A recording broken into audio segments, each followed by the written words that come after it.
Okay, hello everyone. It is my utmost pleasure to welcome you to our last discussion in at least this academic year, because we next week it's the beginning of the exam session at the Jagiellonian University in Krakow, where we're based at.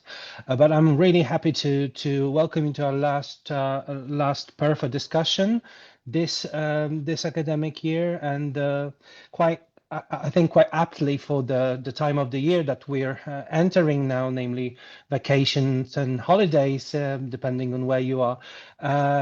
It's the topic and the question of places of idleness and inactivity, which is the topic of our talk today, is quite apt. So I give over to Mateusz Borowski, who's going to moderate this talk and guide you through it. So have a nice time discussing.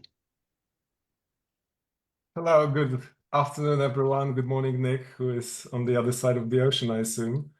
And I have to admit that when I was thinking about the topic for this panel, I didn't really think about the incoming holidays and the aptness of this topic in view of what's going to happen for the next, hopefully, 2 or 3 months for all of us. But I actually thought that during the whole year when we spoke about in this setting about various places of refuge, various utopias that we either organize or carry in our pockets wherever we go, uh, we mainly concentrated on the social and ecological problems and somehow ways of getting out of this predicament in smaller or larger scale. But I thought that maybe we can also talk about this predicament that's actually probably so difficult for all of us who are more and more entangled in the various duties and obligations that we have to fulfill, and actually working more and more in visible and invisible ways.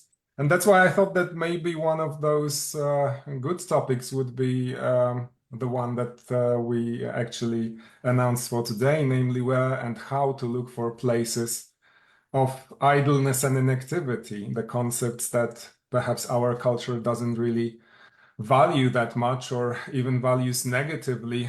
And together with our guests, I hope that we will have a chance to somehow rehabilitate those terms and somehow make them open for, or rather as practices that can bring at least a bit alleviate the problem of overwork that we are all dealing with. And for this discussion, I invited, as you may have read, 4 participants. Unfortunately, Anne Grefe had to cancel last minute for some personal reasons, but 3 of our participants are already there. So let me introduce them in the alphabetical order. Anne Glasner, who is a visual artist and performer based in Vienna, in Austria, creates performances, videos, and installations, as well as drawings, which deal with quite intense observations of everyday acts. And I was really curious to listen to Anne because mainly of her performances in which sleep is the central element. She not only organizes the so-called sleep performances in which she allows others to observe her sleeping in unusual places, but also she conducts workshops where a kind of public sleeping or public dreaming is the central point.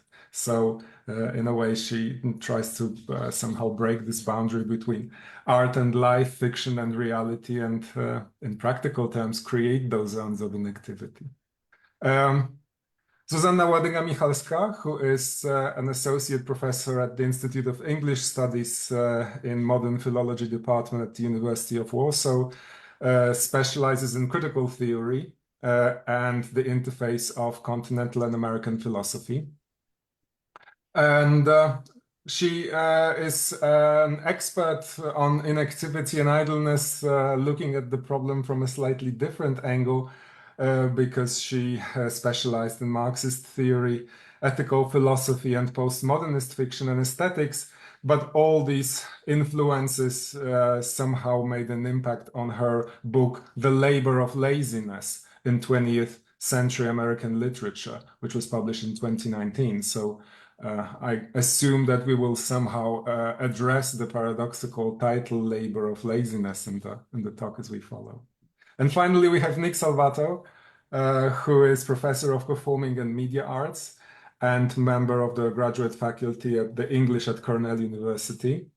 And I thought about Nick having read his book entitled Obstruction, which was published in 2016 by Duke University Press, because it was quite an inspiring view on those notions and practices that are so devalued in our culture, namely embarrassment, laziness, slowness, cynicism, and digressiveness. So I think that we will have a chance also to question Nick on the historical influences and historical reasons for this very negative view of those notions. His first monograph, Knots Landing, was published by State University Press in spring 2015. And his recent publication is Television Scales, which was published in the fall of 2019. So welcome all of you. I think that this introduction quite clearly shows already the kind of intrinsic paradox of our panel. People who produced so much can hardly be experts on laziness in practical terms. But I would like us to start with a kind of a speculative question, thinking about the reasons for the current state of our culture, which was supposed to slow down, or very often speaks about slowing down, and somehow cannot do it in any way. I think that many of us, despite all of the negative aspects of the COVID pandemic, somehow welcomed the moment when everything slowed down and became more quiet and less active. But somehow, probably from today's point of view, 2025, it looks as though the pandemic was actually a kind of a training ground for various practices that actually keep us online more and more, make us work more and more, and even more blur the distinction between our private life and work. So this divide was already quite unstable before because of all the mobile devices that we became entangled with. But I believe, and judging from the experience of other people I know and myself, actually our availability for work has become even greater. And the gravity of the situation is probably even bigger than just a very limited amount of free time, because when I looked through some medical accounts of this situation, I found that actually the medical establishment speaks more and more about the burnout pandemic or the epidemic of overwork. I think that if we use the notion of epidemic, it already gives us the sense of the scale of this predicament. And these are actually the notions that enter the language of medicine in recent years, so post-pandemic. So I guess the paradox that we should start from is that although we are aware that work is literally killing us, giving us a lot of issues, not only with our physical, but also mental health, we somehow seem unable to stop. And we cannot really break out of this vicious circle or vicious cycle. So my first question, a kind of a warm-up question, which I guess is very difficult for all of us, is whether you could speculate about the reasons for this strange and difficult situation. Why, judging by your experience and the practices that you actually employ, why do you think we are incapable of breaking free from this kind of a destructive prioritization of work and activity? And why do we so willingly stigmatize inactivity in this moment? So it's also a question about the flip side of this situation. What do you think we should unlearn that we have inherited with the mostly Western, mostly white, and mostly capitalist culture to somehow look for places of inactivity as refuge from this situation? I don't know who would like to start, who is brave enough or who is not brave enough, but maybe someone would like to chime in. I'll start just to have it over with. Thank you. Because I think when it comes to stigmatization, this has been an evolving process or devolving process, meaning it's been a different stigmatization when in the early ages it was stigmatized, doing nothing was stigmatized as a sin.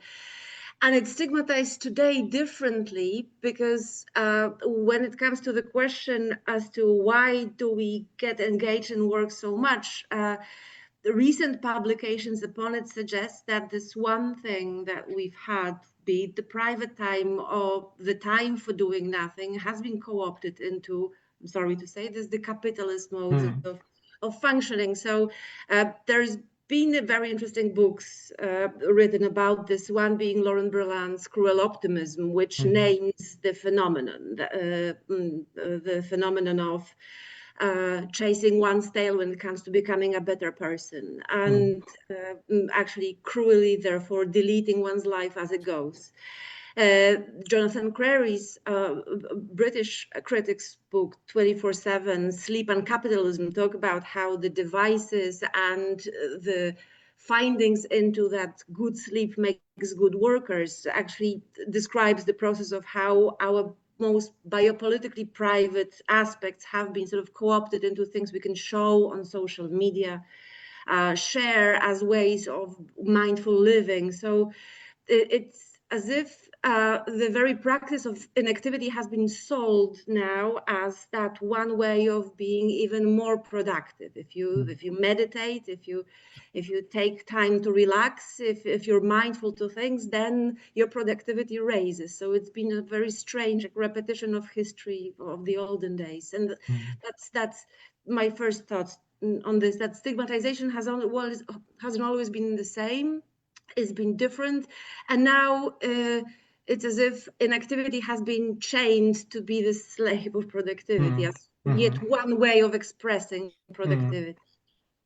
Another I'll mention, and then I'll let the others talk, is this the new spirit of capitalism by Luc Boltanski, which talks about how private time of company workers has been used as the way to increase productivity of companies. So it seems like there is no way to rescue, that will be my final line, to rescue that capacity of inactivity which I've been studying. That is the one where you remain completely neutral and in between the states and you do not engage. It's not that you rehabilitate inactivity, that you keep it in its place when it is true inactivity. And that's been of interest to philosophers I've studied. Yeah. Thanks. Yeah, thank you. I think that you've raised this very important point that inactivity itself is becoming a loaded and somehow colonized term. And Nick, do you want to add something to that? Yeah, I just came back from Taiwan, from Asia, and I thought people are sleeping more there in public space. You see more people sleeping.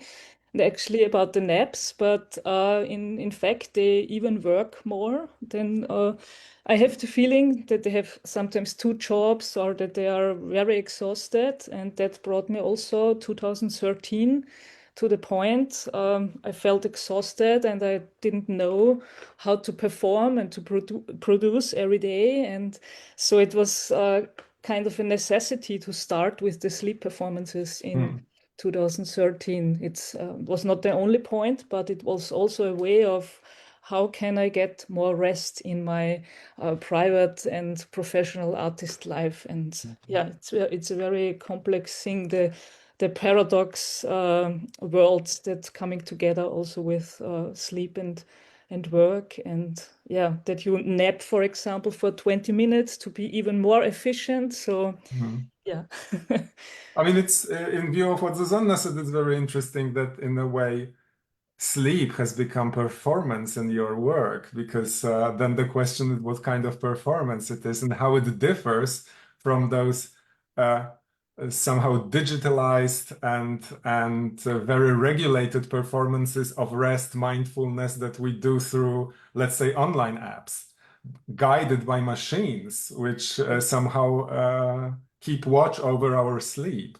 So I hope that you will speak more about how you understand actually the public performances of sleep as distinct from those other ways of making us forcibly rest, in a sense. Yeah, there is a lot of sleep products, and the industry is increasing with these mattresses that track you and alarm clocks. Yeah, yeah. Yeah, for me, I'm quite an analog person, so I try to guide people into body awareness exercises that became even more important the last years. So actually, already before the pandemic, everything is about the presence and the being, and I would like to bring people also in this mode of, in this state of being present, being here. And with the sleep, I found a way that most of them are really attracted to join. So some of the nap happenings are getting bigger and bigger. And I choose the atmosphere. So basically, I'm guiding and creating the atmosphere or the space where people can find rest. And for me, it's also a form of a silent resistance, because the horizontal body, the laying down, is a form. It became a form of a, you could say, a silent protest against the fast-paced society. So that over the last years, it got more and more. Yeah, it's like a rebellion a poetic rebellion of bodies that come together. Yeah. Nick, how would you speculate about the reasons for this predicament? Well, I think that the ways in which you've all described the problems and perils of our current mode of capitalism seems spot on. I don't have too much more to say about that, except that I like a term that was coined by the critic Rebecca Schneider probably 15 years ago now, talking about our capitalism as zombie capitalism, which seems apt in its metaphoricity. I'll just say about the project of mine that you named, Mateusz, obstruction, that one thing I was interested in there was tracking places, primarily in Anglo-American contexts, in which people used the phrase doing nothing or variance on doing nothing. And what I found was that, perhaps not surprising, almost never when someone says they're doing nothing are they actually doing nothing. It's very hard, in fact, to do nothing. And this sort of comes back to Susanna's point about inactivity, like true inactivity, that neutral space that you were describing, I think is quite difficult for people to understand how to remain in for any kind of sustained period of time or for any meaningful duration. But I do think that it's worth fighting for inactivity, or what I've called lazing, which is a form of maybe daydreaming. That might be another way to put it. Non-purposive, non-instrumentalized thinking. It might end up producing something, but it might not. And to presuppose that it has to produce something, I think devalues what it is supposed to be if it really is lazing in the way that I mean. Yeah, that actually is, in a sense, refers, I guess, to this other question that I asked, namely about unlearning, because it seems that we are so conditioned by our culture, which, in a sense, produced the division into private and work life. It gave specific hours of the day, dates, moments in the day when we are supposed to work and not. And somehow, ever since it established it, it started to blur those boundaries. It seems that we are somehow entangled in this cultural scheme that I hope we will at least speak about how to possibly break from it in a way. And Roland Barthes, I'm sorry. Yeah. Roland Barthes, when he wrote his essay, "Let's Be Lazy for Once," he writes about this what Nick was talking about, the fact that it's really very difficult to remain in that state in between and not deciding, like just watch. And Anton Ehrenszweig, the psychoanalyst who talked about creativity, talked about unconscious scanning, that this is sort of that state.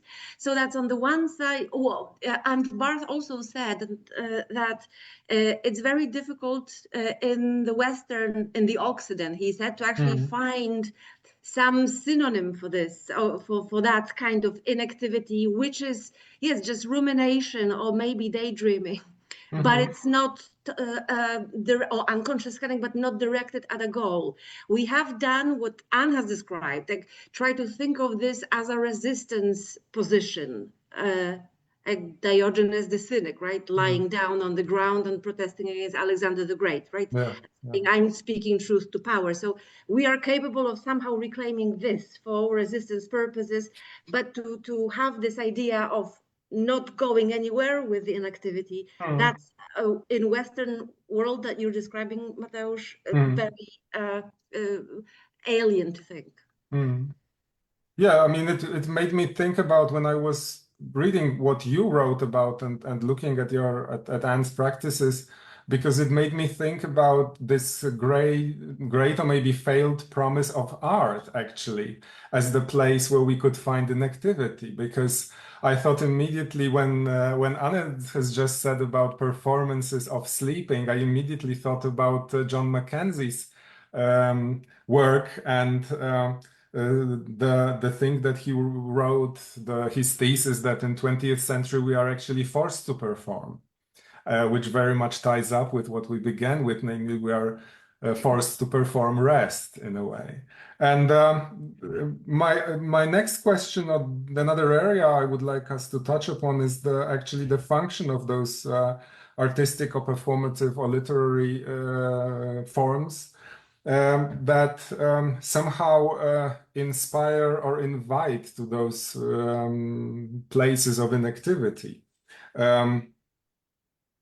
I think that we have all been used for the last at least 30 years that a good audience member is an active audience member, that it's someone who engages, who participates, that art is good when it makes us active in a sense. So it engages us to build something, to co-create something, to be involved with people as an antidote to what's going on outside, namely the kind of alienation, the destruction of social bonds and so forth. And that made me think about your work, because I thought that you actually show the other side of those performances, of the difficulty of achieving that space of inactivity in art, where sleep or boredom, I think that's what I was counting on Anne, who wrote a great book about how boredom becomes a very significant mode of reception of a work of theater or performance. Boredom as a kind of an instructive exercise where you actually start to examine not only yourself but other people, and hence you have a different access to others and yourself in a way. So continuing on what we've already mentioned and what you talked about, how do you see the function of art, literature, performance as such spaces of refuge? I mean, how does it provide those spaces for us? And what are actually the cultural obstacles when we invite, or when artists invite the audiences to such inactivity? I hope that Anne will somehow rely on her experience. I'm really curious about it, because I assume that inviting someone to sleep, and to sleep in public and sleep with others, it must be a huge challenge for the kind of cultural notions that we bring to a performance space. Yeah, it is, and I'm still figuring out what ways are possible, and it needs also a form of trust. So it's important to create an atmosphere, or like an energy that people trust you, and it takes also a while. So sometimes I do overnight experiences, like 24/7 performances like or 12 hours or at least 2 hours, so that there is time to bring the people in this mode of also to lose the control, because when you are going to sleep, you don't have control anymore what is going on in the brain, and yeah, that needs some form of trust. And yeah, this way of performances, I think they create also a pause in the machinery of the expectations of people. Like they don't know sometimes how they behave, or if they sometimes they are awake also, they cannot fall asleep and they are watching other people. And so it's or even some of them might be provoked as well. So also the state of going in this passivity and relaxation provokes some people, and they cannot do this because, yeah, they also, if I do some exercises where they are just waiting, sitting, and feel their bodies, that might be difficult for people. So how does it work how do you work with people? How do you actually organize those spaces? Because I think that's really interesting from the practical side. How do you invite them and how do you make it possible? Because I saw on your website that you do it in different spaces. Yeah, mostly public space, because I like the public space a lot, because it's accessible by everyone and it brings other questions in, of course. And yeah, sometimes it's an open call for sleepers, or it's on festivals where you have already people, or in Taiwan, there were already some artists, and the whole artist village organized the announcement, so people can sign up probably, and then they can join. Yes, but it's always different. And yeah, there are performances where I just sleep by myself in front of audience. And then there are also these collective happenings and apps. So what happens when you do sleep in public? How does it differ from those? Yeah, I have that you always a sleep person who without? is in charge of me, who Okay. observes me, that I'm not coming to dangerous situations. That's very important. And yeah, I try to also to do some exercises before. I don't drink coffee. I go to bed earlier. Like I stay up longer and I sleep already less when I know I have a longer sleep performance.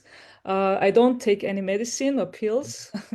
And yeah, I try to get in this mode, and sometimes it works, and sometimes also it's just that I listen to the surroundings, and I still hear the voices, or I'm not so in a deep sleep. It depends also. Yeah. Well, I'm just asking these questions because Yeah.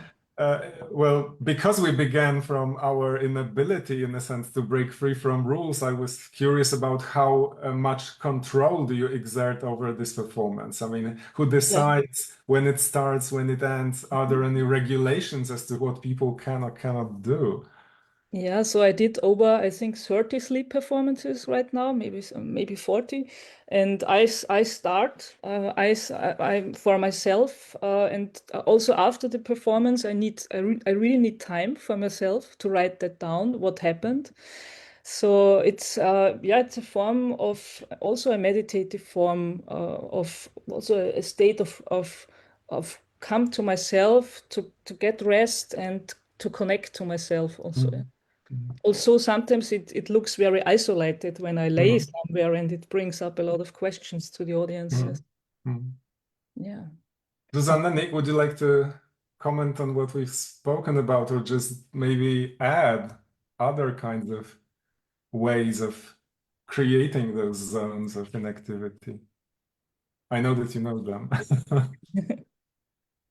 No, I'm just thinking about how you perform, the way you describe your performances provokes people to react to the homeless or the vagabonds on the streets, and how this is that a commentary on those olden days when, because the first vagrant laws were introduced on the basis of the idleness of those who slept on the streets and those who were wandering without any reason and without any work. So are you referring to it, or Is it a fully modern reinvention of this, and you're just testing the grounds of when will the police come, on what grounds will they, have they ever?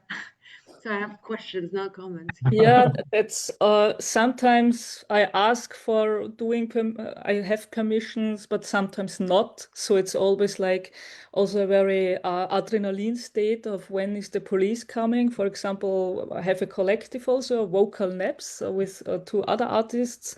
And when we organize that, of course, we are more. We are, for example, 10, and the police might show up after 2 hours, but then we always need some explanations what we are doing there. And there was even one performance. I was sleeping in a furniture shop, in a bed shop that sells water mattresses and stuff like that. And when I was laying in the window, somebody was smashing the window next to me at 3 o'clock in the morning. So then also the police came in the morning, and the owner of the shop, and asked me what happened, but I couldn't tell them because I didn't see anybody, and I was in my state, and I did the performance till the morning, and then the police made also this report. The witness was laying in bed and sleeping whilst somebody smashed the window, and she couldn't do any perpetrator description. And this document is also then going in my archive. So I'm sometimes, also the coincidences of daily actions that follow in my performances. I don't have the control of this, so I cannot tell how it ends sometimes. Yeah, but luckily, always I got in a good state, because there are performers who might. There was one performer in Austria who was laying on the street 2 years ago, and she got hit by a car. So somebody went over her directly with the car. So that's crazy. Yeah, it's. So I wonder what kind of reactions there are coming out from some of the people. Yeah, very different. Yeah. Nick, would you like to maybe say a few words from your perspective about, because you wrote about those practices, maybe more in a cultural framework, about those practices of lazing and not really doing anything in a more, let's say, aesthetic context or performative context. Yeah, I was interested in that part of the obstruction project in a set of performances done by some musician actors under the title The Dream Express.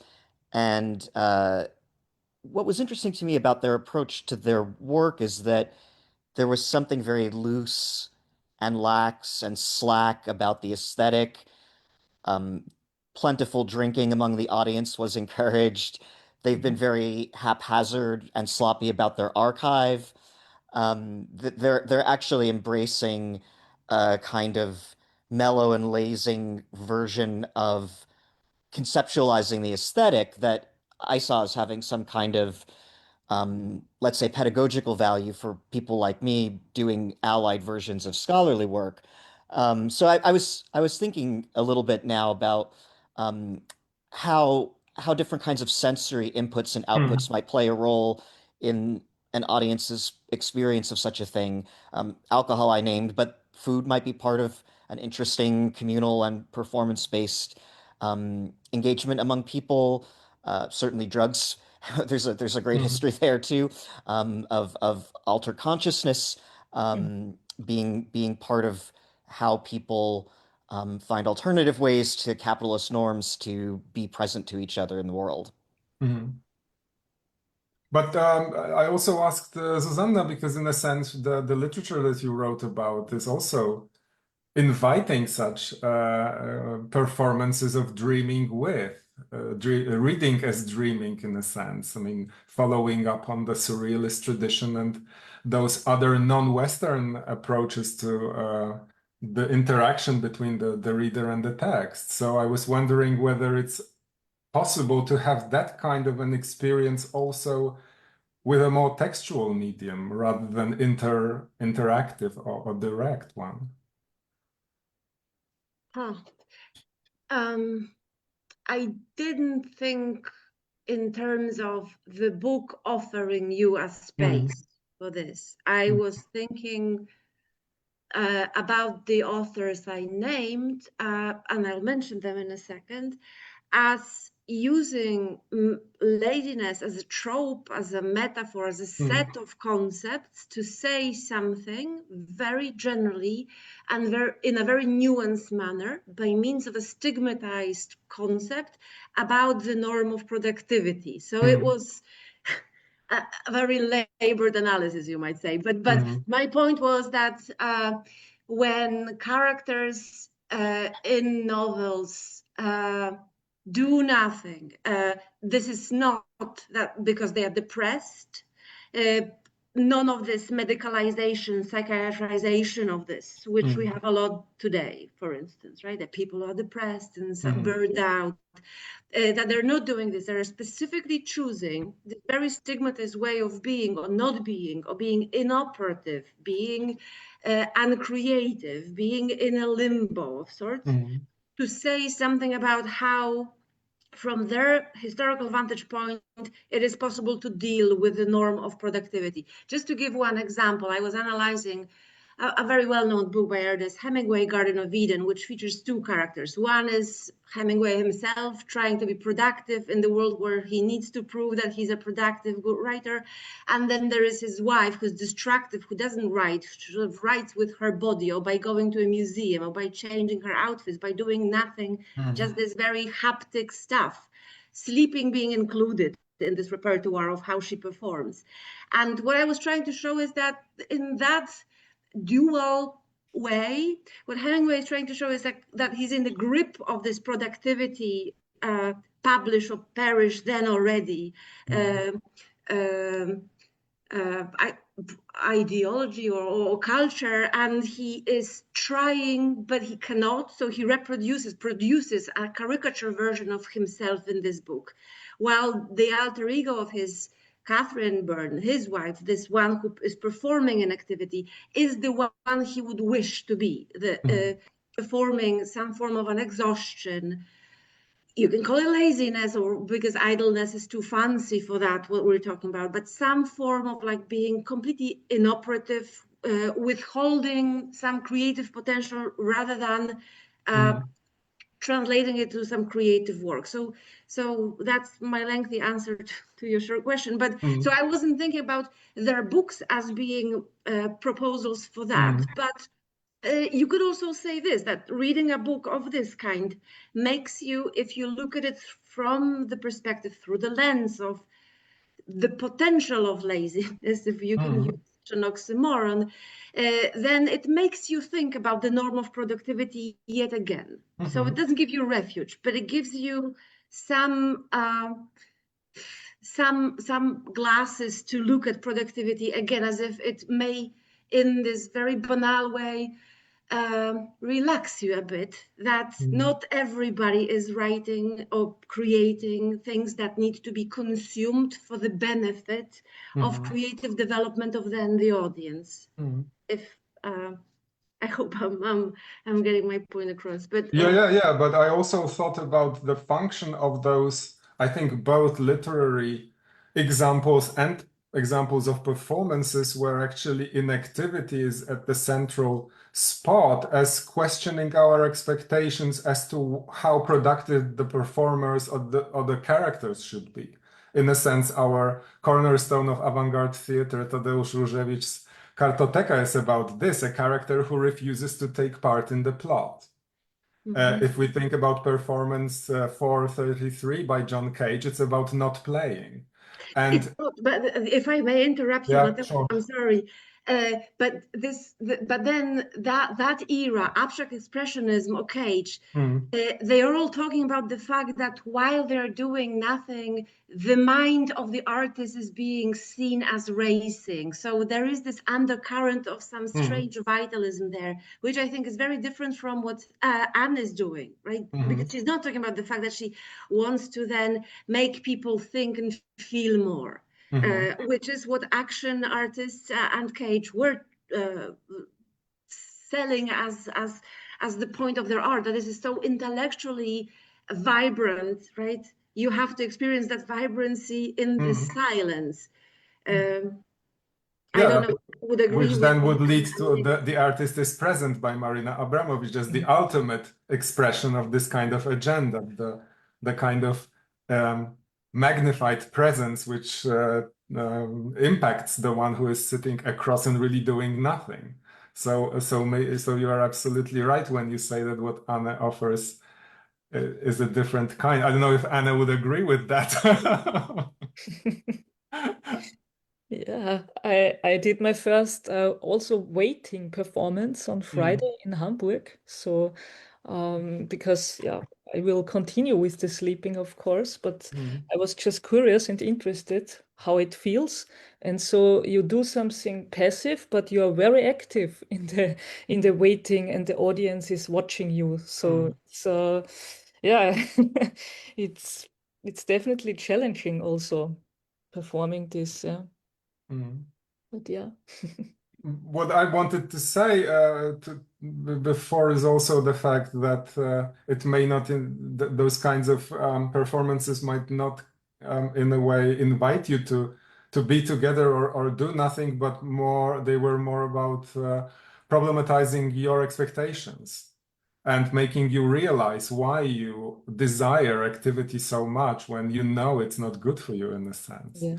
Which actually leads me to another question. I'm glad that Nick already mentioned that term lazing that he wrote about in his abstraction, because I think it's a good way of bringing in another aspect of those performances of idleness.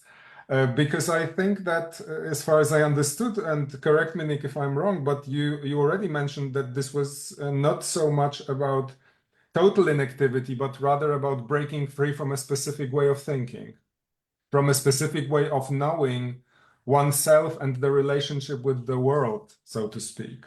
So in a sense, it's quite against what we are doing as academics and what we teach as academics and what we learn as students, namely the activity of the mind, something very disciplined and extremely regulated by specific protocols, not only of thinking, but also writing, so to say.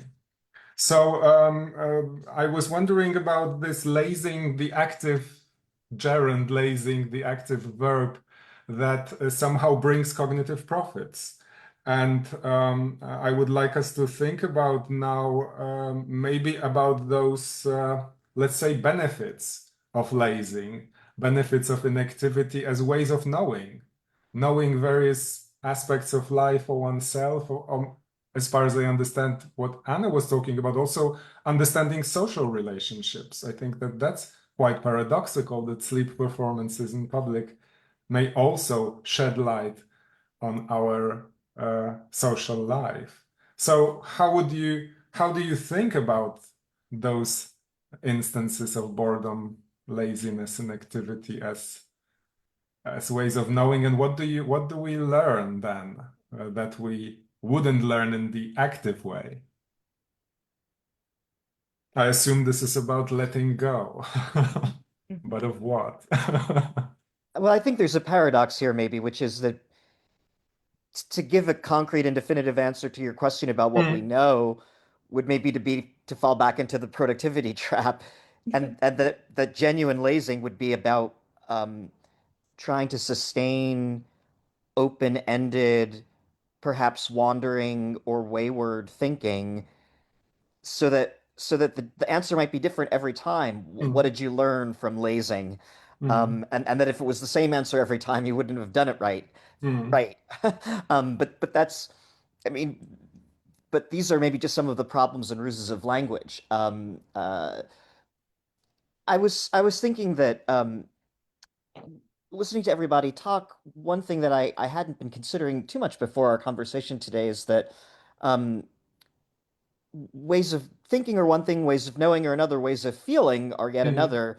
And what's interesting is that one can't predict the affective responses that people will have to certain kinds of art, literature, performance It might be boredom, it might be indifference, it might be enchantment, it might be rapture, it could be rage. I mean, that's something that Anne was getting at that was really kind of terrifying to hear about. So I'll just leave it there for now. Mm. Yeah, it's a lot about sensing differently, I guess. So body sensations that you might not have experienced before. So I think we live also in a society where we are very disconnected somehow with our bodies. And also when I think of the school system or like workers in hospitals and also architecture wise. So yeah, there is a lot feeling the architecture, for example, that you experience during such a performance, or listening to the sounds, or like also accessing inner landscapes. What do you experience? What do you remember, for example, or like memories and dreams that are coming up also, which is yeah. But when you organize those public performances of sleep, is there any kind of exchange as well involved with the people Yeah, for when they example, wake up? Does it create any kind of situation where this common laziness or common undoing or inactivity creates some interaction? of course, there has to be an end of these performances, and people need a lot of time to come back. And some of the people they just stay there and with closed eyes. And normally, I invite people to write down their dreams or their inner feelings, drawing, writing. So, and then we make a round of sharing as well. And yeah, most of the time I collect also these notes and yeah, work with it, or like see what it does to the people. And, yeah. Susanna, any lessons from boredom in Well, literature of 20th when century? Anne was talking about the waiting performance, it reminds me of this definition of boredom that Heidegger has, which is one type of it is sitting in a station waiting for a train. And then there is also the fundamental boredom, which all amounts to say that that if there is anything to gain, if we want to use that language, that seems to be on the existential level, or so at least the philosophers would say, right? Whether you take Heidegger or Levinas, they all say that this is the state which is full of anxiety and discomfort, but that's sort of what existence is. And as pathos-filled it sounds, there might be something to it, right? Some say meditation gives one that, and but from this Western perspective, if you listen to philosophers, they'd say, well, this is where you discover, well, something for which you normally do not have the time or the wish to think about. Like a psychoanalytic session too, right? One doesn't really want to learn about the death drive, but one does if one lays around a lot on that couch. So I think, and I don't know whether you'd agree with me, but that waiting a performance reminds me that there could be a Yeah. bridge between what's the gains, was the effects, maybe not the gains, but was the effects existential. Yeah, but also I have to admit that one of the people I wanted to invite also to our panel is Martin Pav, who was our guest, who is some time ago, and he is currently writing his PhD on the phenomenon of not doing in the colonial context, and he actually writes about the phenomenon which is called waithood in the cultures, the post-colonial cultures, which actually is a concept that is the flip side of what we are talking about, this waiting that is kind of filled with boredom, because waithood is as he writes about it, it's about waiting for an opportunity. Waithood is the sort of prolonged teenage years before adulthood. It's the kind of period where you actually don't enter into adult life and you somehow slack So it's not only about not doing anything, but also not really stepping towards another phase of life, not really taking the responsibilities connected with this productive life. And of course, it has a very dramatic as well balances when it's connected with deprivation and of course a lower economic status, but also I think it shows how our culture from this colonial context may be relativized to show how our activity is also connected with this specific social duties and social status and identity. So maybe that's why also it's so difficult to shed it in our culture and in a sense to create very policed zones where we are allowed not to do anything. Because that's basically what we started from, that we our activity and inactivity is becoming disciplined. I think that's to me one of the lessons of reading what you have written about. It's about problematizing this disciplining gaze that we are all subjected to in a sense when we have to do active things. So let's try to think about ways out, if there are any ways out, if you believe that there are any ways out, because if it's so difficult, maybe we can talk about what you find as such possible zones of inactivity, wherever you can find them. If you do have any examples of such places where we can actually diverge and allow other modes of activity or inactivity? Or are we really at this moment when breaking free seems impossible?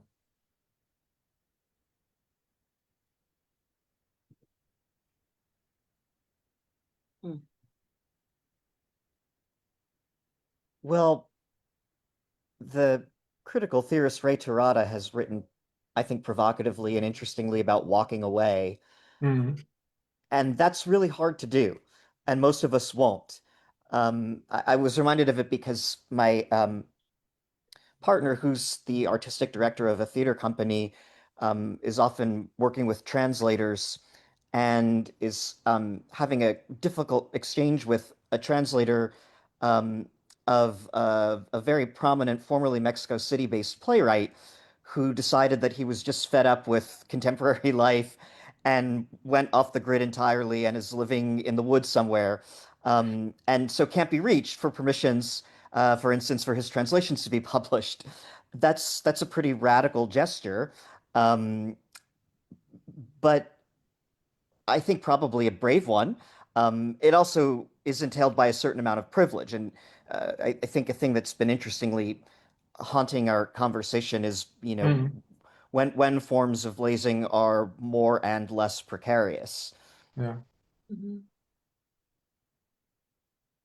Yeah, I mean, I think that that the word privilege here is crucial in the sense in how far can we speak about a deliberate choice and in how far we are thrown into certain zones of inactivity which somehow do not really give us the kind of relief. On the contrary, they create even more of chaos, so to speak, in private or let's say professional life.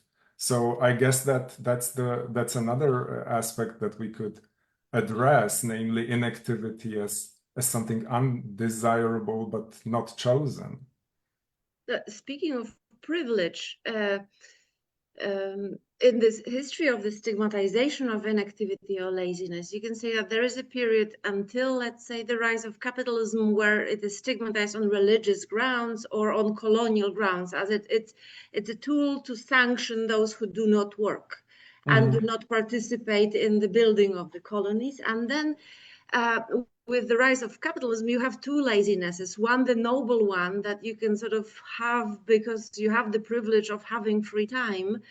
And the one that is the older one, but now devoid of religious connotations. So the laziness of the workers. And I think if you ask the question like, how do we, what do we do to practice this? I'm thinking I'm not using social media, and then I instantly recognize that I don't know if I would be doing the same if I was 15 today, because I chose to do this at a point where I could sort of afford to have expression elsewhere. Like I had my students, I had or scholarship of sorts, so I had ways of having a presence amidst people which was not based on producing my own image.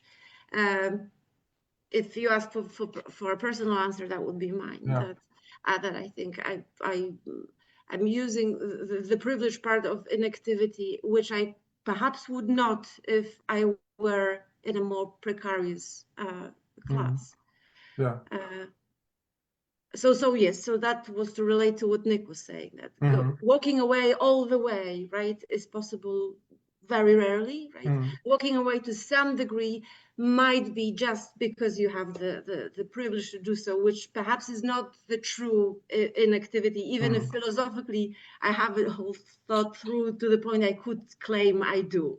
I think art is the safest answer to that question. Yeah, I mean, I'm glad you mentioned the kind of, let's say, first class distinction, who is allowed to, and then generational distinctions. In a sense, the example of people of our generation, let's say, consciously giving up, and then people who are 15 growing up, in a sense, together, or being socialized via social media, not really being able to do it because it's perhaps like losing a significant part of your social experience. So I think that this is also perhaps important to see this in a context and in various divisions of groups that differently might conceive of an activity in special areas of life. Anne, do you want to add anything?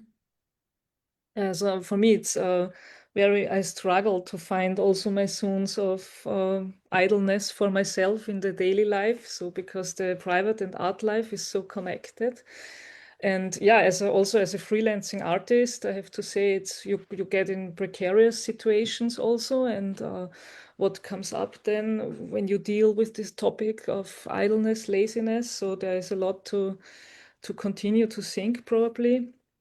And yeah, producing anything might be a very radical thing, I think, in this society where everything is so fast. So yeah, for me, but for myself, I found out that I can, since I deal with this topic of sleep performances and brought it in my daily, in my artist life, I also have my time zones where I maybe just go to the river, just walk, just swim. So where I can be very present, and yeah, you can train that also to get it more in your life, and that helps me a lot to slow down, to find rituals.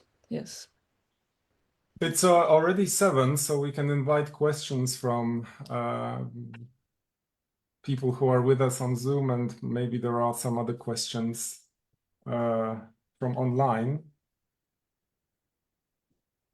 No questions online, but I've got a question, if I may, because I use my privilege, the already mentioned privilege. admin privilege, yeah.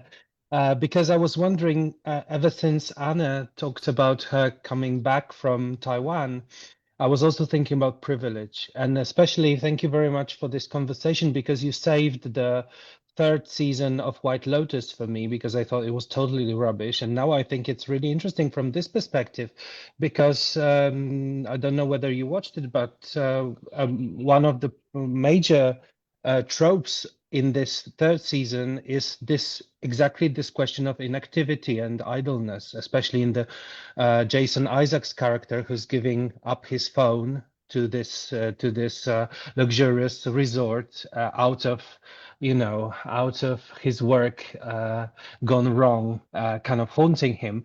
But actually his wife, played by Parker Posey, she's constantly on lorazepam, and she's the famous meme kind of mimic phrase of hers is that she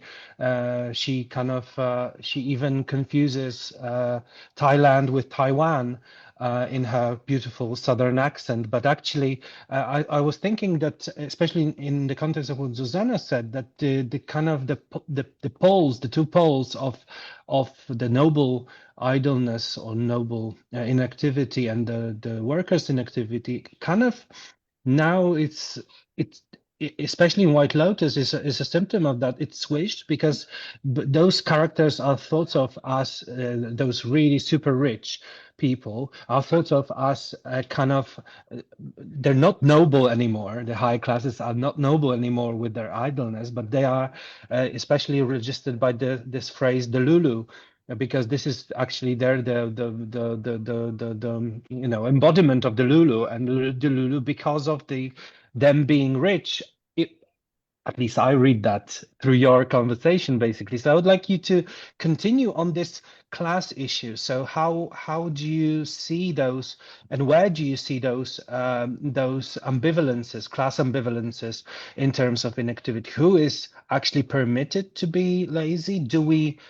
Because, for instance, another lazy or idle person is Elon Musk, who's constantly on ketamine, if you believe the news, the recent news. So also kind of trying to disassociate, to kind of be somewhere else, not present, but to escape from this this work of his. So there is what do you think about that? This class and the connection between privilege and inactivity and idleness. Thank you.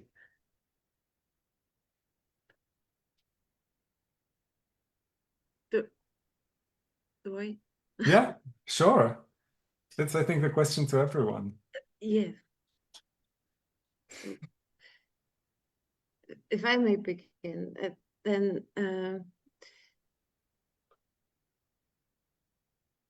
there is a very specific moment historically when you can see that distinction being actually verbalized.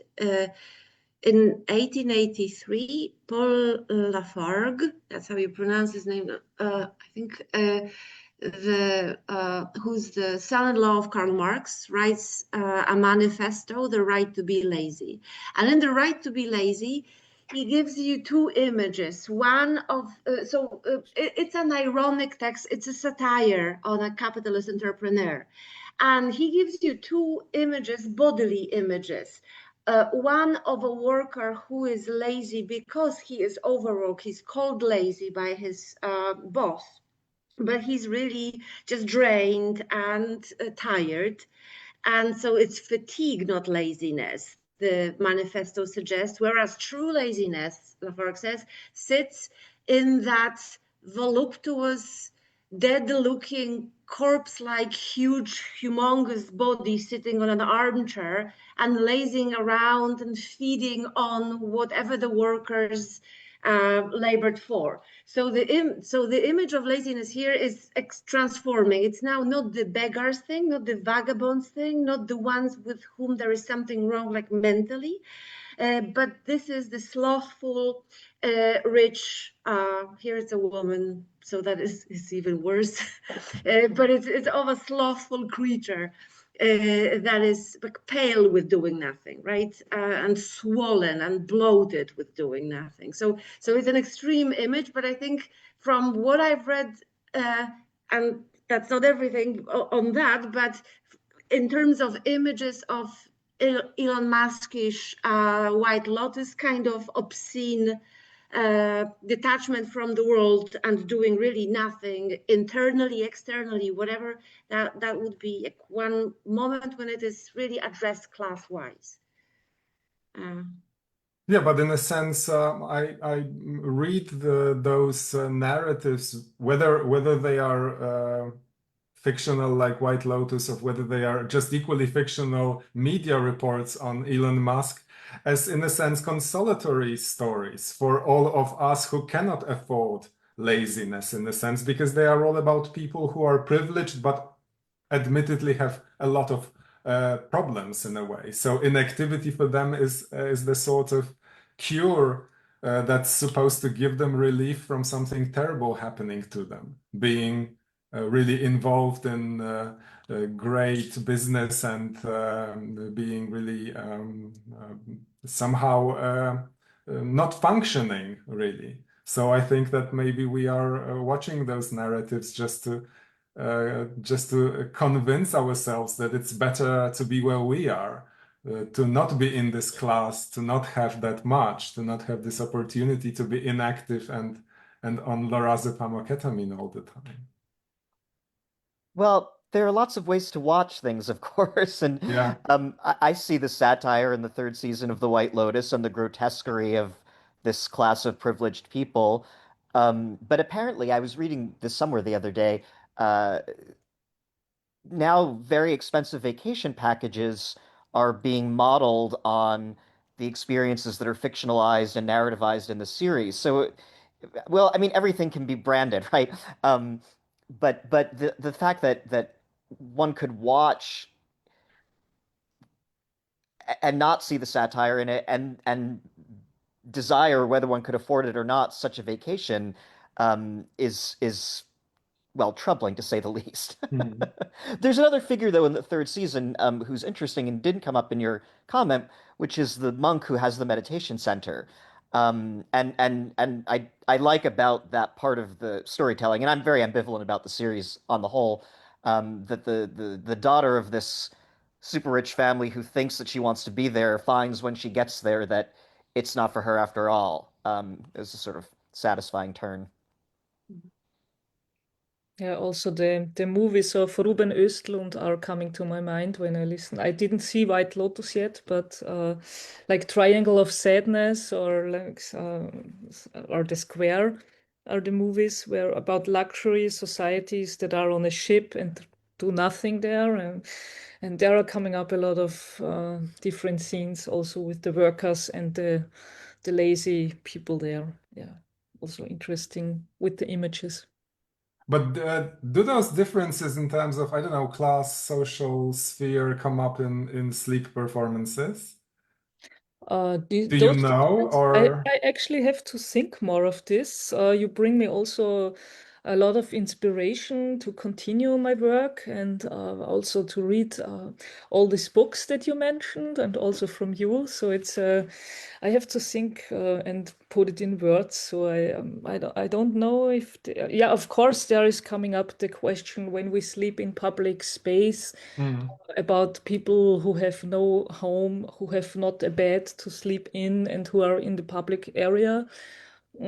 So there are coming sometimes questions, but also from the setting of my performances, also how it looks, the different ways. So it's different. So it's not the main idea to think immediately on the homeless people, and it's very difficult to do also a work about this topic. So because of course it's very intense, and you have to be aware of their feelings, and there is a lot also in Vienna of homeless people.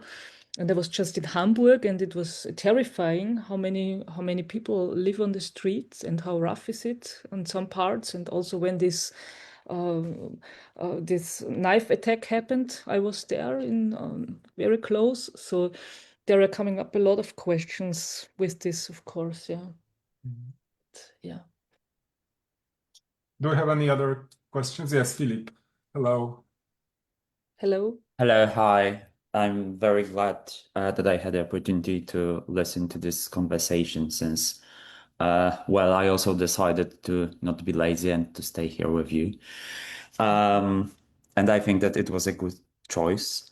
But what I wanted to ask about is actually an additional context, maybe to what Mateusz Haberski said. Since if we ask about the class, we also may ask about the race, since I think that this context is extremely interesting, especially that nowadays when we can see the rise of far right wings parties and all of these racist narratives also in a public context, this myth of non-white people being lazy is also something very important. And when I was thinking about this question, it also came to my mind that maybe it's not, of course, it is about non-white and white people, but not only. It's also about North and South Europe. Greece is a great example where after the terrible crisis, people in northern countries started to say that it was actually an obvious effect of Greek people being lazy. Um, and now the same people are paying a lot of money because they try to be lazy, but in another way. So I wanted to ask you, what do you think about this race and not being productive and perceived maybe as being lazy? Thank you. Who wants to start?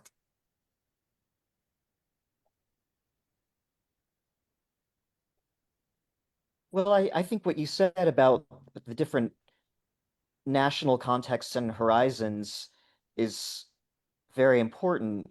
Certainly in the United States, um, the troubling, pernicious, violent history of Black Americans being characterized as lazy, the notorious figure of the welfare queen, is just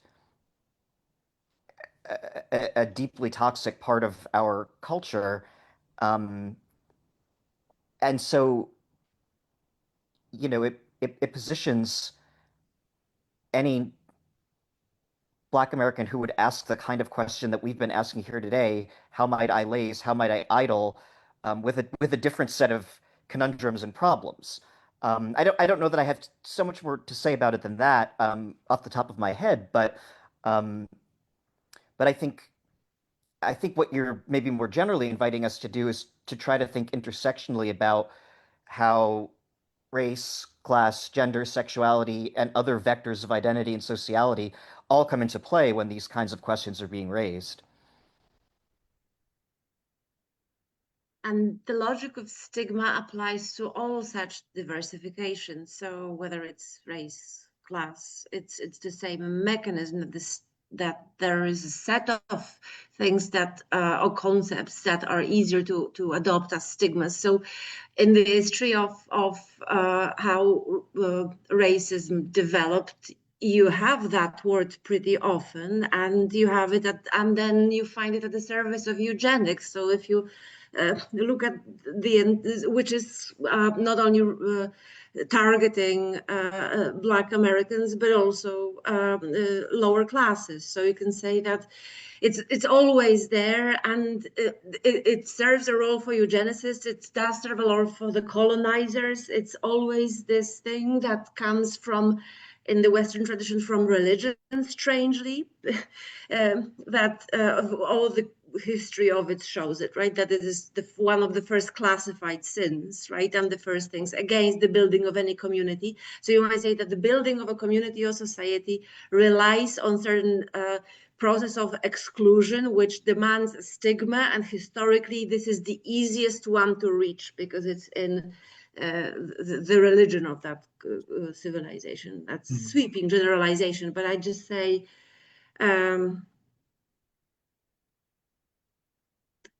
if we are not stigmatizing laziness as much, or if we shifted it from what Mateusz Haberski was saying to now this despicable quality of the filthy rich, right? Then we don't have that, so we are turning back onto the concepts to which laziness is tied: race, ethnicity, and class. If I don't know if I'm making sense to you, but I'm just speaking. Yeah, but maybe also I'm improvising, but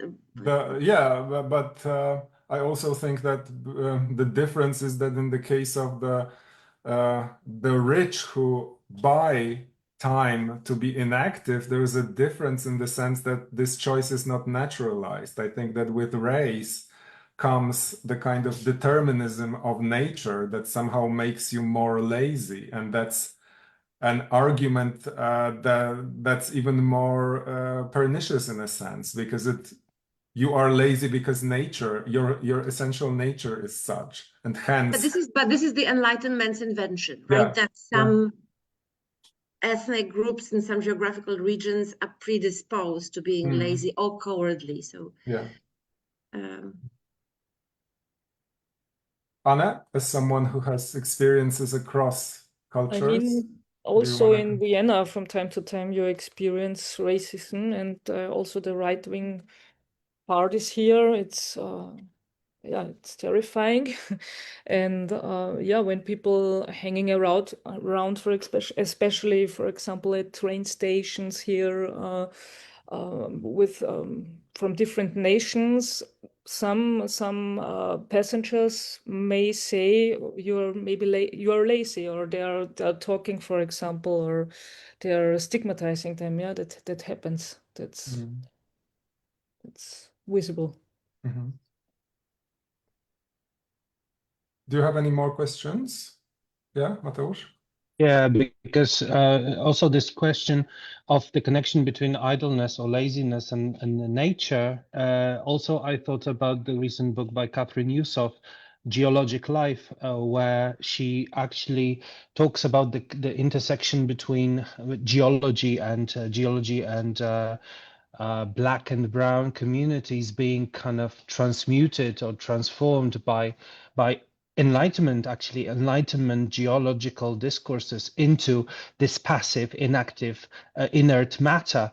And she's actually showing via Saidiya Hartman, for instance, that, and she's specifically referring to the anti-vagrant laws in the United States that are also in this kind of colonial, kind of really dark, pernicious history of the US. An important part of this anti-black climate or atmosphere, and she's also showing that loitering now in this context, or for those communities, loitering or waywardness, as Saidiya Hartman would have it, this is a praxis, as she calls, Yusuf calls it a praxis of freedom. So in a way, this kind of, that there is another, this, on the one hand, it might be determinism, but on the other hand, affirming this kind of inertness might be a praxis of freedom for those marginalized groups. Just a comment, because I think this is fascinating how those different, because Mateusz at the beginning began this meeting and this talk by saying that we focused on the environmental, and now it's time for this kind of Crarian kind of thinking about refuge. But I think this all comes to this question of the relationship between matter and matter as in nature or in landscape, and idleness. Thank you. Do you want to react somehow to this comment? I'll just say briefly that the comment made me think about what I guess is a now canonical essay by Andre Lepecki about choreography and choreopolicing, where the question of freedom, and specifically Black freedom, comes up centrally in a US context. And that practice of freedom is one that's predicated on risk, the risk of being surveilled, policed, moved. So there's that to think about. I don't know why this part of the conversation has made me think about this exactly, but it's been a human-centric discussion, and we might think about non-human people and how they throw us a curveball given what we've been thinking about today. Particularly if we think about this argument by Jason Moore, that actually the modern era is about making nature work for us, employing nature through various technological assemblages and somehow making it active for our benefit. Then the question of activity as the kind of ideology that embraces, as you say, not only humans but non-humans as well, or more than humans, is really showing its encompassing scale, that we even want to make beings that don't really do any kind of productive work for us. And my last actually comment was, or question was about the academia, because I'm wondering in how far the topics that we address touch upon something that we are familiar with. If you remember a few years ago, Isabel Stengers had this idea of slow science to somehow introduce a different mode of producing knowledge because of the fastness in which we produce various paradigms of knowledge and really employ untested hypotheses. I realized that we are all in a different kind of a setting because we are mostly dealing with cultural studies or literary studies, art studies. But how do you experience this kind of acceleration, I think, of and this demand of activity in the academia, and whether you do find any kind of refuge here? Because to me, this is one of the problems that we are dealing with today. I have a feeling that because of what's been happening, we publish more because publishing is much faster. That's why there's more to read. There is more to comprehend in those areas, and also the kind of drive to transdisciplinarity also makes us somehow want to know more about disciplines that we are not specialists in. So in a way, I don't know, my experience, the experience of the scholars that I know, is that of this incredible acceleration of activity that's demanded of us. So do we have any possibility of having slow humanities, or would there be any benefit from having slow humanities in this respect? Can I just address first what Nick said about this conversation being humanocentric? One might say if one of the synonyms of inactivity is inertia, right, then that would be like the fundamental law of physics of all nature. So in a sense, of course, this is where one should be looking for examples of what to be inert and inactive is, because that of whether animate beings do. And yes, and if we said that at the beginning, we would not even have a discussion.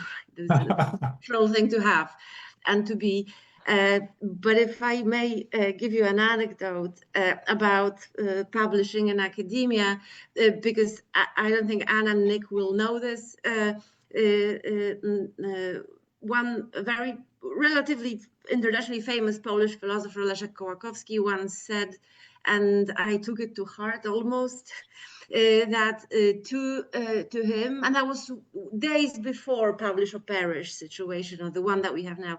He said his idea of scholarship would be that at the beginning of a career, everybody should be given the title of full professor. And then for every publication, a title should be taken away so that people would publish one, perhaps two things that they really care about. And I think that would be the solution to the problem. And that's my answer to your question about it. I know what it's like, but I think it's the best thing I've heard about academic work. Yeah, I mean, academia is a relentless productivity machine, and there's a lot that's terrible about it. And as a rule of thumb, although rules of thumb, of course, have exceptions, I would say that slower thinking tends to be deeper thinking than alacritous thinking. Um, but it's hard to know, again, in the absence of the privilege of that full professorship that should be given and then taken away, how one would carve out time and space to do slow thinking. Speaking of anecdotes, I'll just give you one to sort of offer an institutional snapshot. Um, it's very clear at my university that my overlords expect research and publication to be my number one priority. They sort of care about my teaching and service, whatever. But when I started my job here, it was very clear that the publishing was meant to be on a certain model, aiming to place essays in journals and publish books with scholarly presses. And there was a kind of poo-pooing of doing more public-facing humanistic work. Now they want everyone to be in every possible online space that our names can appear with the university's name attached to it, so that the creep and the seep and the scope of it has in 20 years just been outrageously amplified. So in a sense, it's about us being active despite our being absent. I think that we in the academia somehow, what you say, being present in the social media as well, in a sense, called to popularize science, to be available to people. We are also in a way embroiled in this call to be productive in this kind of a media, social media machine. Anna, do you have any thoughts about how the academia could involve in activity or sleep? Doing more sleep performances, Yeah. including, I don't know, like a format for the students or the teachers even to rest or pause.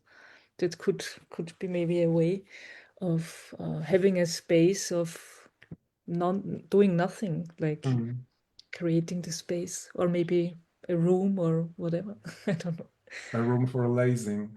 Yeah. I think that what we've managed to do is, in a way, look for problems rather than giving solutions. Although I have a feeling this is also a great outcome of lazing, in a sense, looking from this place where you don't really have to be productive, and then noticing why various ways of activity are so entrenched in our culture. So I think I would like to thank all of you. It's been great having you and talking to you. I hope that we'll have a chance to talk to you soon again in some other context or format. And I hope that you have a great inactive summer ahead of you. And I wish that to everyone who is watching this either live or later on. And yeah, and I think that hereby I will thank you and finish our panel for today and give over to Mateusz, who will officially close it. Yeah, thank you very much for this fascinating talk for the end of our season, this spring summer season of Perfa discussions, and we'll be back in the fall or in the autumn, depending on where you are, with another set of discussions, with another set of some of them in English, of course, and we are going to be back because next year we try our like overarching theme for our department's work is going to be centered around gathering, collecting, and sharing. So I think if ever you're interested in those topics, just feel free to pop into our social media or send us an email, or we'll reach out for you. Don't worry, and thank you very much. And see you in October. It is. Yeah. Thank you. Thank you. Thank you. Thank you for the invitation. Thanks.